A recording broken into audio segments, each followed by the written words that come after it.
Good morning. কেমন আছো বলো তো সবাই? আশা করছি তোমরা সবাই ভালো আছো। আর আমরাও না বেশ ভালো আছি। আমার আরও একটি নতুন ব্লগে আবারও তোমাদেরকে স্বাগত জানাচ্ছি। ঘড়িতে বাজে সকাল 7টা। দেখো, দুজনার জন্য চা নিয়ে নিলাম, আর চায়ের সাথে অবশ্যই করে একটুখানি আমার জন্য মুড়ি নিয়েছি। বড় এই মুহূর্তে খালি চাটাই খাবে বলছে, তো আমি আমার জন্য মুড়িটা নিয়ে নিলাম, যেটা আমার ভীষণই পছন্দের। আর এদিকে দেখো বিছানা গোছাচ্ছি, আর এখন কিন্তু ঘড়িতে বাজে ঠিক 10টা, সকাল 10টা। আর এই 7:30 থেকে 10টার মধ্যে আমি কি করেছি বলো তো? ছাদ পরিষ্কার করেছি, ছাদের গাছগুলিকে পরিষ্কার করেছি, একটুখানি খোল পচা জল দিয়েছি। আর আজকে বারটা হচ্ছে মঙ্গলবার। আর এইসব করতে করতে দেখো আমার কি বিধ্বস্ত অবস্থা হয়ে আছে, সেটা আর কি বলে বোঝাতে পারবো না। কারণ এমন কিছু কাজ আছে যেগুলি প্রত্যেকটা আর ধরে ধরে ক্যামেরা করে দেখানো সম্ভব নয়, তাই বলে দিলাম তোমাদেরকে। আর অনেকটা তাড়াহুড়ো করছি, কারণ এই মুহূর্তে মেয়েকে আনতে হবে। বর চলে গেছে সকাল সকাল বাড়িতে, বলতে গেলে আমাদের গ্রামের বাড়িতে। তো সেই কারণে আমার উপর দায়িত্ব পড়েছে মেয়েকে স্কুল থেকে আনা, মানে বাস থেকে নামিয়ে আনা। যেই কারণে এখন রেডি ঠেডি হয়ে যাব। আগে একটুখানি ঘরদোরটা গুছিয়ে নিচ্ছি। আমি নিজেও বুঝতে পারিনি যে এতটা দেরি হয়ে যাবে। আর এত গরম লাগছিল, রোদটাও উঠে গেছিলো, সেই কারণে আরও বেশি বিরক্ত লাগছিল। কিন্তু তারপরেও বিরক্তের লেগে উপায় নেই, কারণ আমার গাছগুলোর যত্ন আমি যতক্ষণ না নিজে করছি, ঠিক ততক্ষণ না আমার মনটা শান্তি লাগে না। তো দেখো, এদিকে এবার বিছানাটা সুন্দর করে গুছিয়ে একদম ঝাড়পোছ করে নিলাম বিছানাটাকে। একই সাথে টেবিলটা, আর ঘরে তো সেরকম কোনো কিছু গোছানোর নেই, যাটুকু দেখো ঠিক ততটুকুই আমার ঘরের কাজ। কিন্তু তারপরেও এর বাইরে অনেকটা কিছু থাকে যেগুলিকে সময় মতো মেনটেন করতে হয়, যেমন গাছগুলিকে সময় মতো ওষুধ দেওয়া, জল দেওয়া। এগুলি না করলে তো তারাও সুন্দর ফুল দেবে না, তাই না? তো সেই কারণে এই কাজগুলি সময় ধরে ধরে একটুখানি করতে হয়, আর আমি বেশ পছন্দ করি এই কাজগুলি করতে।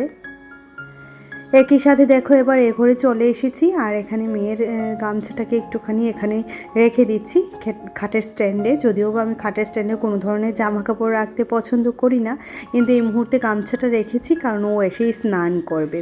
আর এদিকে দেখো এই ঘরের বিছানাটাকে একটুখানি ঝেড়ে নিচ্ছি। আর এখন আর চেঞ্জ করছি না, বিছানার চাদরটা একেবারে রাতেই চেঞ্জ করব, কারণ এখন মিঠি এসে আবারও বিছানাটাকে অগোছালো করবে। সে কারণে এখন আর চেঞ্জ করছি না, চেঞ্জটা একেবারে রাতেই করছি।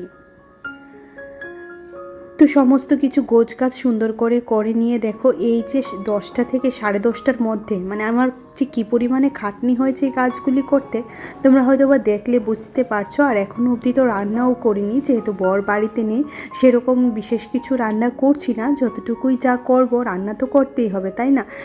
তো সেই কারণে একটুখানি আমি চিন্তাই করছি আজকে যে কী রান্না করব।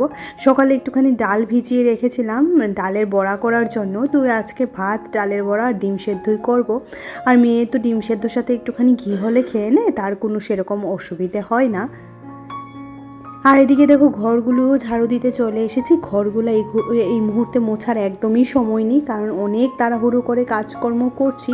মেয়েকে বাস থেকে নামিয়ে আনতে হবে, কারণ মেয়েটাকে টাইম মতো না গেলে সে আবার দাঁড়িয়ে থাকবে। সমস্ত কিছু তো মানে একদম টাইমেই করতে হয়। আর একদিকে ভালো জানো তো, মেয়ের স্কুল শুরু হয়ে গেলে না একদিকে ভালোই, যেমন ওই টাইমে সব কিছু হয়ে যায়। কিন্তু আজকে যে ছাদে গিয়ে এতটা দেরি হবে সেটা আমি মানে ভাবতেই পারিনি।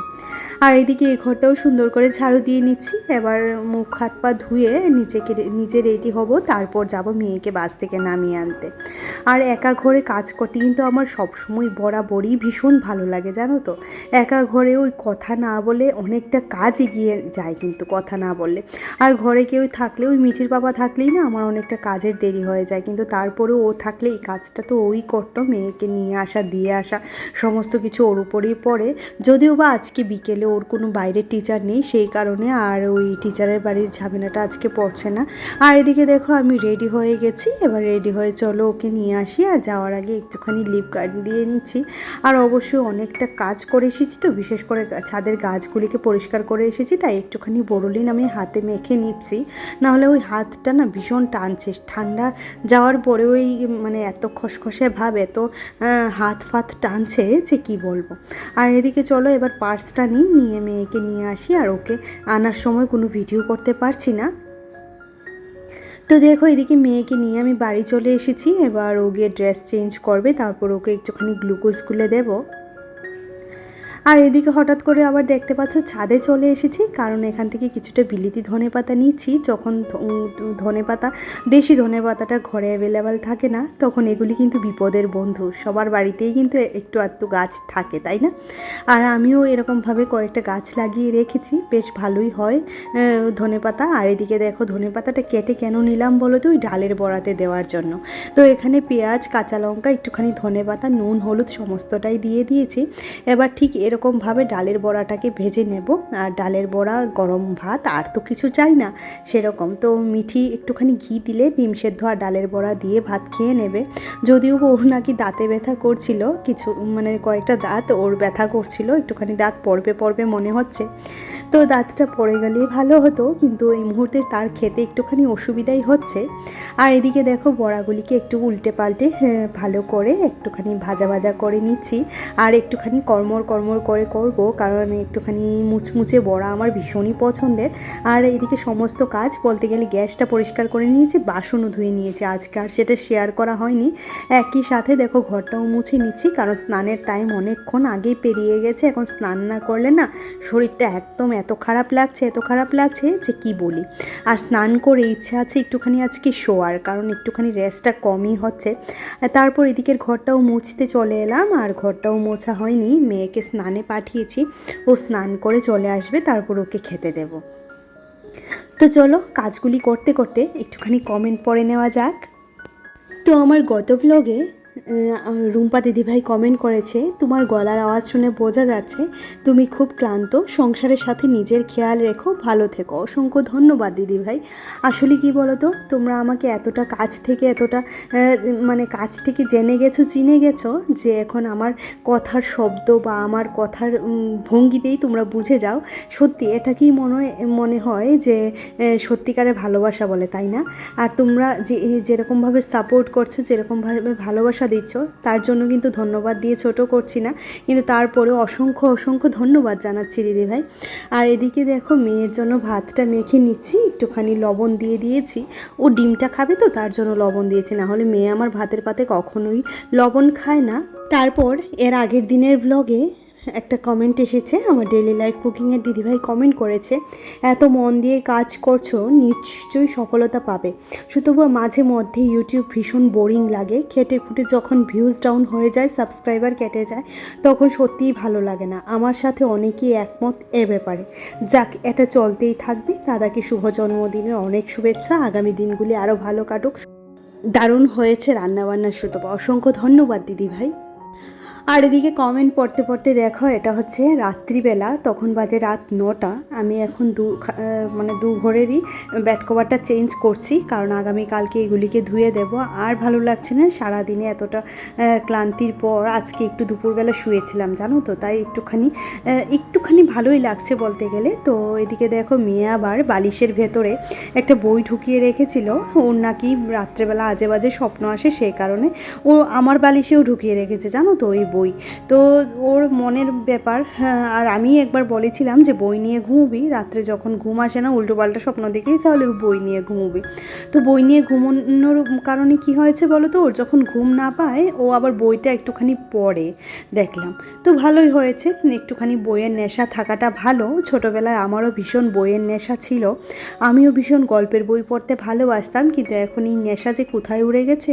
আসলে কি বলো তো, একটা জিনিস না ধরলে সেটাকে কতক্ষণে শেষ করব, আমার শুধুমাত্র এই চিন্তা। যেমন একটা গল্পের বই পড়তে তো অনেকটা সময় লাগে, তো সেটা যত তাড়াতাড়ি না শেষ হয় তত তাড়াতাড়ি মানে ততক্ষণ আমার ভালোই লাগে না। তো যথারীতি দেখো বিছানাটা সুন্দর করে গুছিয়ে নিচ্ছি, আর এটা একদম রাতের জন্যই বিছানাটা করে নিচ্ছি, যেহেতু 9টা বাজে। আর একটু পরেই তো খেয়ে দিয়ে শুয়ে পড়ার পালা, কারণ সকালে তো মিঠির স্কুল থাকে, তো সেই কারণে একটু তাড়াতাড়ি আমাকে শুতে হয়। আর এদিকে দেখো বিছানাটা করে নিয়েছি, এবার এ ঘরের বিছানাটা চেঞ্জ করার পালা। চলো বিছানাটাকে চেঞ্জ করে নিই। আর এই ঘরের বিছানাটাতে কিন্তু কেউ ঘুমোয় না, কিন্তু সবচেয়ে বেশি নোংরা হয় এই ঘরের বিছানাটাই, কারণ মিঠি এত পরিমাণে উৎপাত করে এর উপর যে কী বলি। সমস্ত রকমের কালার দেখবে লক্ষ্য করে তুষকের মধ্যে শুধুমাত্র কালার লাগানো, ওর কালারের মধ্যে জল মিশিয়ে আর যে কী পরিমাণে জল ফেলে ও বিছানাতে কি বলি। এই যে সেদিন গ্লুকোজ দিয়েছিলাম ওকে গুলে খাওয়ার জন্য, ও সেই পুরোটা গ্লুকোজ গ্লাসটা ধরে বিছানাতে ফেলে দিয়েছে। ফেলে দেয়নি, অ্যাকচুয়ালি পড়ে গেছে, সেটা ফেলে দিয়েছে বলে ভুল বলা হবে, তো ওর হাত থেকে পড়ে গেছে, এই হচ্ছে অবস্থা। আর এদিকে যে জামা কাপড়গুলো আজকে ধুয়েছিলাম সমস্ত কিছু গুছিয়ে নিচ্ছি। আজকে খুব বেশি জামা কাপড় ছিল না, যেটুকু যাই ছিল সমস্তটা একটুখানি সুন্দর করে গুছিয়ে রেখে দিচ্ছি, না হলে কাজের এত প্রেশার পড়ে যায় যে কী বলি। গোছানো থাকলে মনে হয় যে সংসারটা পুরোটাই গোছানো আছে, কোনো একটা জায়গাতে যদি একটু নোংরা থাকে দেখবে ভালো লাগে না, তাই না?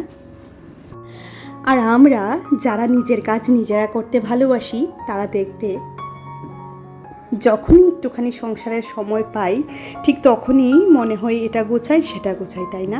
আমার তো সেটাই মনে হয়, আর আমার সেটা ভালোও লাগে, জানো তো। গোছ কাজ করে সংসারে কাজকর্ম করতে আমি ভীষণ পছন্দ করি, মানে সব কিছু গুছিয়ে রাখাটা ছোটোবেলা থেকেই শিখেছি, যদিও বা সংসার গোছানো ছোটোবেলা থেকে শিখিনি, তবে ছোটোবেলা থেকে পুজোর কাজটা বেশ সুন্দর করে করতাম। আর মা আমাকে বলে দিত যে কী কী করে করতে হয়, আর মা প্রত্যেকটা সময় বলতো যে একটুখানি সংসারটা গোছা, একটুখানি ঘরটা গোছা। তখন আমি মাকে কি বলতাম বলো তো, যখন আমার নিজের ঘর হবে তখন আমি গোছাবো। আর নিজের ঘর বলতে ওই যে শ্বশুরবাড়িটাই হবে, সেটাও আর বুঝতে পারিনি কখনোই। তবে অবশ্যই যদি কখনো প্রতিষ্ঠিত হতে পারি, নিজের একটা ঠিকানা করার ইচ্ছা আছে, নিজের, যেটা একান্তই ব্যক্তিগত, একান্তই নিজের হবে, যার মধ্যে কোনো শ্বশুরবাড়ি বাপের বাড়ি কন্ট্রিবিউশন থাকবে না।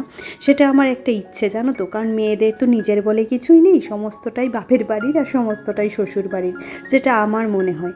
তো চলো আজকের মতো বকবকটা আমি এখানেই রাখছি। তাহলে ভিডিওতে কিছু ভালো লাগলে অবশ্যই একটা লাইক করে দিও, কমেন্ট করে জানিও যে কি ভালো লাগলো, আর পারলে চ্যানেলটিকে সাবস্ক্রাইব করে দিও, পাশে থাকা বেল আইকনটিও ক্লিক করে দিও, যাতে করে আমি যখনই ভিডিও আপলোড করি নোটিফিকেশনটা তোমরা পেয়ে যাও আর সবার আগে ভিডিওটি সিন করতে পারো। আর দেখলেই তো মিঠি আমার সাথে পেছনে বসে বসে খেলা করছিল। তো চলো আজকের মতো টাটা।